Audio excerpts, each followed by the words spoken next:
সুপ্রিয় শিক্ষার্থীবৃন্দ, অনলাইনের আজ 14তম ক্লাসে তোমাদের শুভেচ্ছা, স্বাগতম ও ধন্যবাদ জানাচ্ছি। গত ক্লাসে আমরা আলোচনা করেছিলাম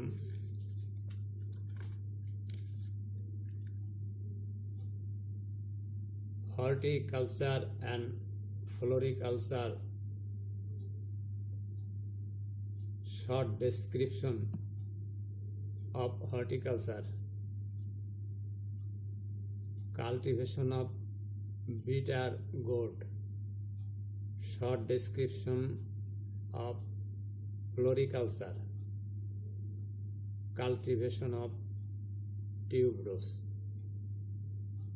আজকের আলোচ্য বিষয় pre urban agriculture. What is farm? Farm layout.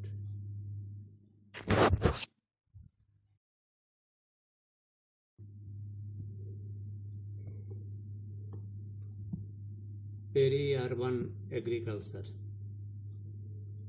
Peri-urban regions can be defined as superficial rural areas that are within the orbit of immediate urban hubs.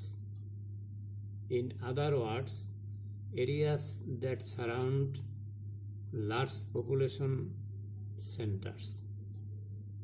These regions can also be referred to as ex-urban areas. The rural-urban fringe or the fringe, they include the transition zones between the outer limits of the commuter belt and the edge of newly constructed suburban areas. Peri-urban agriculture is generally defined as agriculture undertaken in place on the fringes of urban areas. However, peri-urban agriculture can be described differently depending on the myriad of urban-rural relationship and the different farming systems within the various cities and contrasting regions around the world. For instance, the focus of peri-urban agriculture in developing countries is primarily concentrated on the relief of hunger and poverty, hence food security. As for industrialized countries, the emphasis is on ecological and social values. There is no universally agreed definition and usage of the term generally depends on context and operational variables. The Food and Agriculture Organization of the United Nations defines peri-urban agriculture as agriculture's practices within and around cities which compete for resources that would also serve other purposes to satisfy the requirements of the urban population. The term peri-urban used to describe agriculture, while difficult to defined in terms of geography, population density, percentage of labor force in agriculture, or any other variable often serves the purposes of indicating areas along the urban-rural continuum. These are places with dynamic landscape and social change and are often invoked in conversations about growth of cities. Peri-urban agriculture is first and foremost the production and distribution of food, fiber, and fuel in and around cities.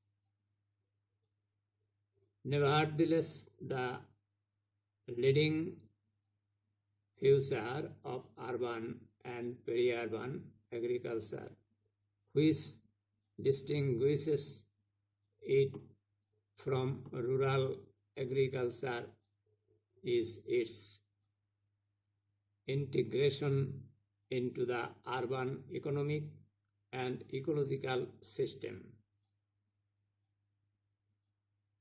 A picture of peri-urban agriculture below.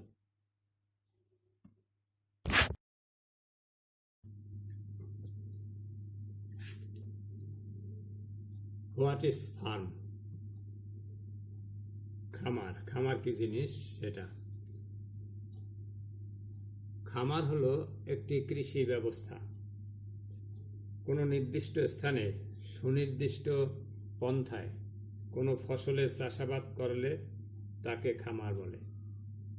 ব্যাপক অর্থে শুধু শস্যের চাষ করলেই তাকে খামার বলা হয় না। তবে কোনো স্থানে বৈজ্ঞানিক পদ্ধতিতে হাঁস মুরগি পালন করলে তাকে খামার বলে।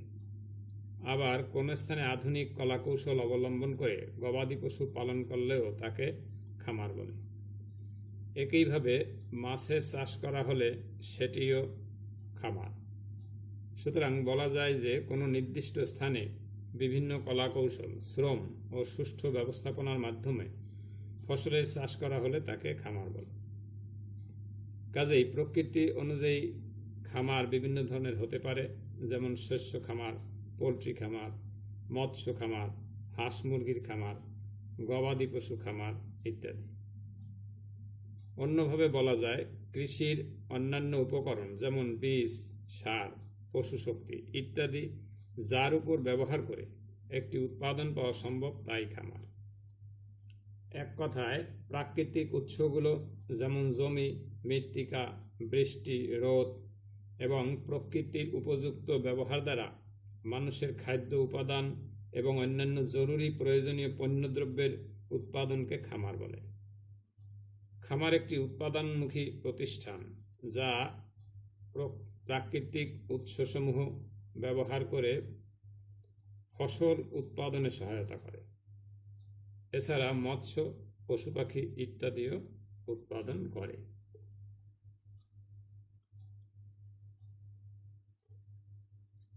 একটি আদর্শ খামারের গঠনের বিবেচ্য বিষয়। একটি আদর্শ খামার গড়ে তোলার জন্য প্রথমত স্থান নির্বাচন, দ্বিতীয়ত ফার্ম সজ্জিতকরণ এবং তৃতীয়ত খামারে উপযুক্ত উন্নত আধুনিক কৃষি যন্ত্রপাতি রাখার ব্যাপারে দৃষ্টি দিতে হয়। স্থান নির্বাচন। কৃষি খামারকে লাভজনক ব্যবসায় পরিণত করতে হলে খামারের জন্য উপযুক্ত স্থান নির্বাচন বা জমি নির্বাচন করা প্রাথমিক কর্তব্য। কৃষিকাজের সাফল্য প্রধানত জমির প্রকৃতি, মৃত্তিকার গুণাগুণ, আবহাওয়া, মৃত্তিকার উর্বরতা শক্তি এবং উৎপন্ন ফসলের বিক্রয় ও রপ্তানির সুবিধার উপর নির্ভরশীল। স্থান নির্বাচনের ব্যাপারে তিনটি বিষয়ের উপর গুরুত্ব আরোপ করা আবশ্যক: প্রাকৃতিক অবস্থা, অর্থনৈতিক অবস্থা, সামাজিক অবস্থা। প্রাকৃতিক অবস্থা। খামার স্থাপনের জন্য জমি নির্বাচন করতে হলে প্রথমেই জমির প্রকৃতি বিচার করতে হবে। জমির ভূপ্রকৃতি, মৃত্তিকার গঠন ও বুনট ফসল চাষের উপযোগী কিনা, জমির স্বাভাবিক উর্বরতা শক্তি কিরূপ, আবহাওয়া ফসল চাষের উপযোগী কিনা ইত্যাদি বিষয়গুলো বিচার বিবেচনা করে দেখতে হবে। যেমন জমির প্রকৃতি, জমির ভূপৃষ্ঠ উঁচু বা নিচু অথবা ঢালু কি সমতল তা দেখতে হবে। খুব উঁচু জমিতে পানি দাঁড়ায় না, আবার খুব নিচু জমিও পানিতে ডুবে যায়। জমি ঢালু হলে আড়াআড়ি বাঁধ দিয়ে ভূমিক্ষয় নিবারণের ব্যবস্থা করা প্রয়োজন। সবচেয়ে ভালো হয় যদি সমতল জমির উপর খামার স্থাপন করা যায়। মৃত্তিকার বুনট ও সংযুতি, বেলে এবং এঁটেল মৃত্তিকা চাষাবাদের জন্য উপযোগী নয়। যেসব স্থানে দোআঁশ মৃত্তিকার আধিক্য আছে সেসব স্থানে ফার্মের জন্য নির্বাচন করা উচিত। দোআঁশ মৃত্তিকা হলে মৃত্তিকার সংযুতিও হবে গোলাকার, যা কৃষির জন্য উত্তম। জমির স্বাভাবিক উর্বরতা, ভালো ফসল উৎপাদন করতে হলে স্বাভাবিক উর্বরতা সম্পন্ন ভালো জমির প্রয়োজন। কিন্তু গবেষণা অথবা প্রদর্শনী ফার্ম তৈরি করতে হলে ফসলের চাহিদা অনুযায়ী জমির উর্বরতা বৃদ্ধি করে ফার্ম তৈরি করা প্রয়োজন। আবহাওয়া, আবহাওয়ার উপর ফার্মের স্থান নির্বাচন অনেকখানি নির্ভর করে। অতি শুষ্ক অথবা আর্দ্র আবহাওয়া কোনোটি শস্য চাষের অনুকূল নয়। ফার্মে প্রধানত কি কি ফসল চাষ করা হবে, তাদের আবহাওয়ার প্রয়োজনীয়তা কিরূপ তা বিচার করে ফার্মের জন্য স্থান নির্বাচন করা আবশ্যক, অথবা নির্বাচিত ফার্মের আবহাওয়া অনুযায়ী ফসল নির্বাচন করতে হবে। অর্থনৈতিক অবস্থা, কেবলমাত্র প্রাকৃতিক অবস্থা বিচার করে ফার্মের স্থান নির্বাচন করলে আদর্শ ফার্ম গঠন করা সম্ভব নয়। সেজন্য ফার্ম নির্বাচনের জন্য অর্থনৈতিক অবস্থার কথাও বিবেচনা করা আবশ্যক। যেমন বাজার, ফার্মের উৎপন্ন ফসল বিক্রির জন্য নিকটবর্তী বাজারে সুবিধা পাওয়া যাবে কিনা চিন্তা করা আবশ্যক। অবশ্য আজকাল রাস্তাঘাট, পরিবহন ব্যবস্থা ইত্যাদির প্রচুর উন্নতি হওয়ায় যে কোনো জায়গার ফসল দেশের যে কোনো বাজারে বিক্রয় করা যায়। সেজন্য বর্তমানে ফার্ম স্থাপনের জন্য বাজারের বিষয় চিন্তা করার বিশেষ আবশ্যকতা নেই। তবে অল্প পরিমাণে উৎপন্ন ফসলাদি নিকটবর্তী বাজারে বিক্রয় করতে পারলে ভালো হয়। সেজন্য সেরূপ বাজার ফার্মের নিকটবর্তী অঞ্চলে পাওয়া যায় কিনা তা দেখা আবশ্যক। শ্রমিকের সুযোগ সুবিধা, ফার্মের কাজ করার জন্য যথেষ্ট সংখ্যক দক্ষ শ্রমিক পাওয়া যাবে কিনা তা অনুসন্ধান করতে হবে। জমির মূল্য, জমি সস্তা কিংবা চড়া দামে পাওয়া যাবে কিনা তার খোঁজ খবর নিতে হবে। প্রতিদ্বন্দ্বিতা, উৎপন্ন ফসলের জন্য বাজারে কোনো প্রতিদ্বন্দ্বিতা আছে কিনা দেখতে হবে। রেলওয়ে স্টেশন, ফার্মের নিকটে রেলওয়ে স্টেশন থাকলে ফসল দূরের বাজারে পাঠানো সুবিধাজনক, তাই নিকটে কোনো রেলওয়ে স্টেশন আছে কিনা দেখতে হবে। ঘরবাড়ি, ফার্মের কেন্দ্রস্থলে বা তার কাছাকাছি খামার পরিচালকের থাকার ব্যবস্থা, কৃষি যন্ত্রপাতি রাখার উপযুক্ত স্থান, প্রয়োজনীয় সার, বীজ ও কীটনাশকের জন্য স্টোর রুম থাকা প্রয়োজন। এরূপ ঘরবাড়ি খামারের মধ্যস্থানে থাকলে খামার পরিচালনা খুব সহজ ও সাশ্রয়ী হয়। এ ব্যতিক্রম হলে বৃদ্ধি পায়। আমদানি রপ্তানির সুযোগ সুবিধা, বৃহৎ ফার্মের কাঁচামাল বিদেশ থেকে আমদানি এবং উৎপন্ন পণ্য বিদেশে রপ্তানির সুবিধা থাকলে অল্প দিনে ফার্ম লাভজনক হয়ে ওঠে। সামাজিক অবস্থা, স্থান নির্বাচনের ক্ষেত্রে সামাজিক চেতনারও যথেষ্ট গুরুত্ব রয়েছে। যদি নির্বাচিত স্থানের লোকজনের সামাজিক চেতনার যথেষ্ট অভাব থাকে তবে সেই জায়গায় ফার্ম স্থাপন করলে ক্ষতি ছাড়া লাভ হবে না। উপরন্তু সর্বদাই নানারূপ বাধা ও অহেতুক ঝামেলার সম্মুখীন হতে হবে। সামাজিক চেতনার অভাব থাকলে স্থানীয় মানুষের গরু বাছুর যে কোনো সময় ফার্মের ফসল খেয়ে নষ্ট করে দিতে পারে এবং ফার্মের পুকুরের মাছ ও বাগানের ফলমূল চুরি করে নিয়ে যেতে পারে, কিংবা দুষ্ট লোকেরা দলবদ্ধ হয়ে গায়ের জোরে বিভাগেই ফসল নষ্ট করে দিতে পারে। সুতরাং এরূপ স্থান ফার্মের জন্য নির্বাচন করা উচিত হবে না। ফার্ম সজ্জিতকরণ, আদর্শ ফার্ম গঠন করতে হলে যেমন যথাযথ বিবেচনার মাধ্যমে স্থান নির্বাচন করতে হবে, তেমনি সমস্ত জমিকে সুনির্দিষ্ট কতকগুলো প্লটে বিভক্ত করতে হবে, যা 3টি ফসলের জন্য চাষ করা যায়। শস্য পর্যায় নীতি অনুসরণ করলে প্লটগুলোকে 6, 9, 12 অথবা এর গুণিতক হিসাবে করতে হবে। প্লটসমূহের মধ্যে সেচ নিষ্কাশনে নালা যথাযথভাবে করতে হবে। বাইরের শত্রু হতে ফসল রক্ষার্থে প্রয়োজনীয় বেড়ার ব্যবস্থা করতে হবে। শস্য পর্যায়ের মধ্যে যে সমস্ত শস্য নির্বাচন করা হবে সেগুলো অবশ্যই উন্নত জাতের হতে হবে। ফসলের রোগ ও কীটপতঙ্গের আক্রমণ প্রতিহত করার জন্য পূর্ব পরিকল্পনা থাকতে হবে। উন্নত আধুনিক যন্ত্রপাতি রাখার ব্যবস্থা। পানি সেচ দেওয়ার জন্য প্রয়োজনীয় পাওয়ার পাম্পের ব্যবস্থা থাকতে হবে। আমাদের দেশি লাঙ্গল দ্বারা সাধারণত 10 সেন্টিমিটারের বেশি গভীরতায় চাষ হয় না। পক্ষান্তরে পাওয়ার টিলার বা ট্রাক্টরের সাহায্যে 30 সেন্টিমিটার গভীরতা পর্যন্ত চাষ করা সম্ভব। এজন্য পাওয়ার টিলার সংগ্রহের ব্যবস্থা করতে হবে। কীটনাশক ঔষধ স্প্রে করার জন্য প্রয়োজনীয় স্প্রে মেশিন সংগ্রহ করে রাখতে হবে। ফসল মাড়াইয়ের জন্য প্যাডেল থ্রেসার এবং সহজে আগাছা নিড়ানোর জন্য হ্যান্ড হো, প্যাডেল, জাপানি উইডার ইত্যাদি ব্যবস্থা রাখতে হবে।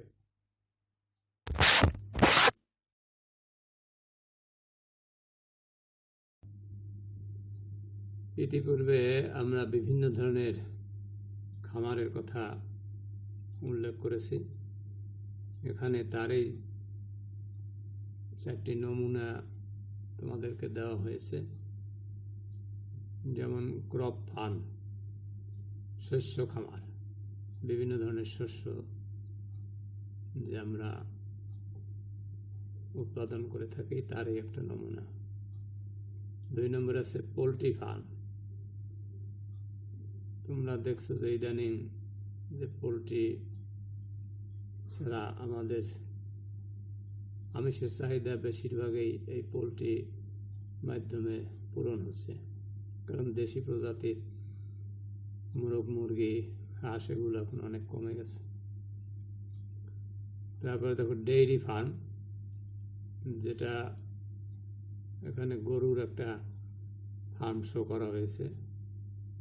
এখন আমরা বাজারে আসলে যে দুধ কিনে খাই তার বেশিরভাগই এই ডেইরি ফার্ম থেকেই বাজারে আসে। তারপরে ফিশ ফার্ম, মৎস্য খামার, এটা তোমরা গ্রাম বাংলা থেকে এখন উপশহরগুলোতেও আমরা এই মাছের খামার দেখতে পাই। আর বাজারে যে সমস্ত মাছ আমরা পাই তার বেশিরভাগই এই খামারে উৎপাদিত।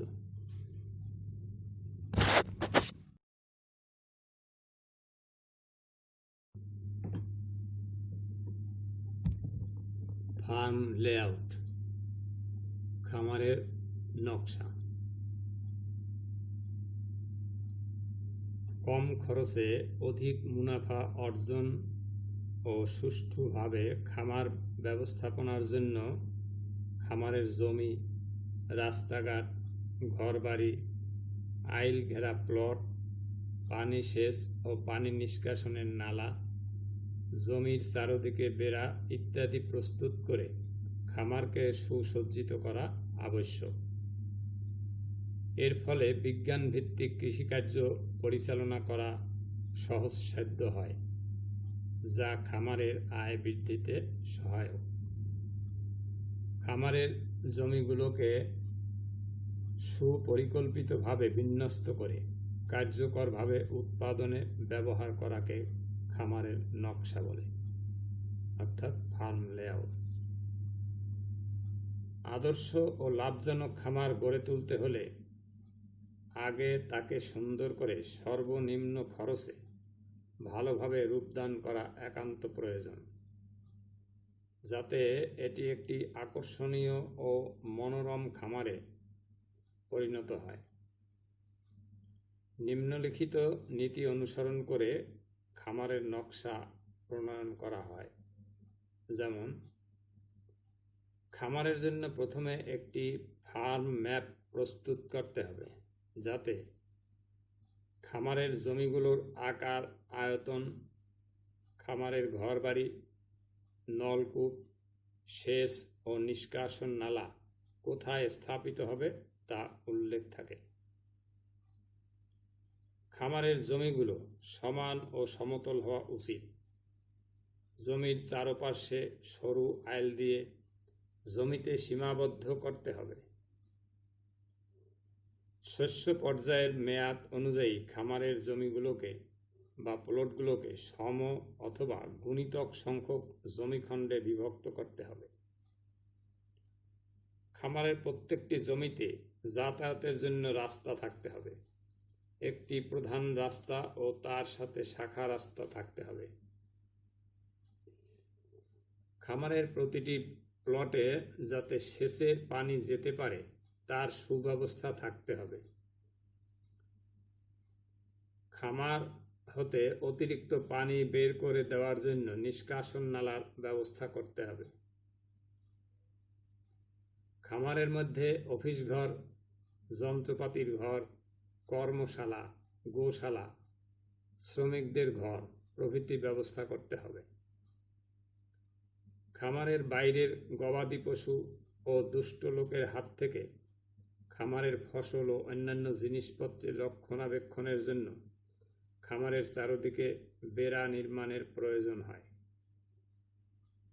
কাটা তার দিয়ে, ইটের দেওয়াল দিয়ে বেড়া দেওয়া ভালো। বেড়া নির্মাণের সময় খামারে ঢোকার জন্য প্রবেশদ্বার রাখতে হবে। খামারের আবর্জনা সমূহ এদিক সেদিক না ফেলে একটি নির্দিষ্ট স্থানে ফেলতে হবে।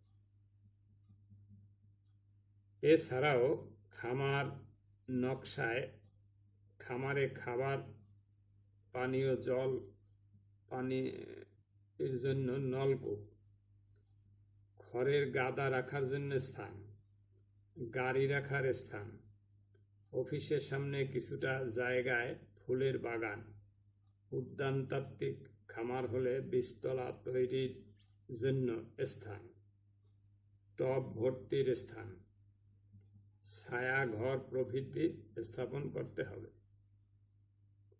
আর যদি ঝড় নিয়ন্ত্রণের প্রয়োজন হয় তবে খামারের চারিদিকে বেড়ার পার্শ্বে ঝড় নিয়ন্ত্রণকারী বৃক্ষ যেমন দেবদারু রোপণ করা যেতে পারে। খামারের যানবাহন যোগাযোগের জন্য টেলিফোন ও বিদ্যুতের ব্যবহার প্রভৃতিকেও বিবেচনা করতে হবে।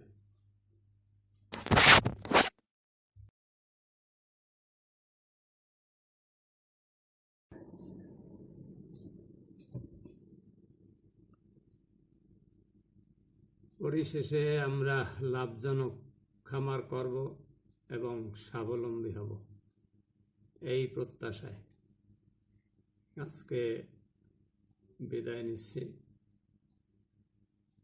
তোমরা ভালো থেকো, স্বাস্থ্যবিধি মেনে অবশ্যই চলবে। প্রতিষ্ঠান খোলার আগেই যে বিষয়গুলো আমি আলোচনা ইতিমধ্যেই করেছি সেগুলো কমপ্লিট করে রাখবে, কারণ তোমরা নিশ্চয়ই জানো যে দীর্ঘদিন প্রতিষ্ঠান বন্ধ আছে। এরপরে খুললে পরেই তোমাদের পরীক্ষার বিষয়গুলো সামনে চলে আসবে।